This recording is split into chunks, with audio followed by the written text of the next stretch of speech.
এইফালে আহি মানুহবিলাক ইফালে পাৰ হোৱাৰ কাৰণে ৰখি আছে এইটো।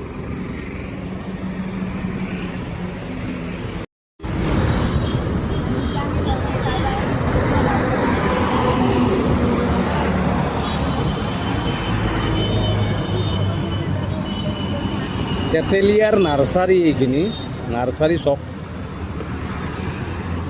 এনি টাইম নদীৰ পানীৰ দৰে গাড়ী আহি থাকে আৰু মানুহবিলাক পাৰ হ'বৰ কাৰণে প্ৰায় আধা ঘণ্টামানলৈকে ৰখিব লগা হয় ইয়াতে। মই নিজেও ইয়াতে বহুত দিন পাৰ হৈছোঁ, বহুত সময় ৰখিব লগা হয়।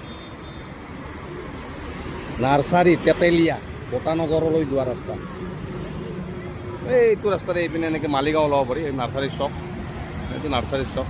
কেনেকুৱা ডেঞ্জাৰাছ গাড়ী, তাৰমানে এখন গাড়ীও মুঠে ৰখাৰ কোনো ধান্দাই নকৰে। মানে ইমান যে গাড়ীবিলাকৰ উৎপাত, মানে মানুহবিলাক খুব ৰিস্কি একদম, মানে কি ক'ম আৰু, ভেৰি ৰিস্কি।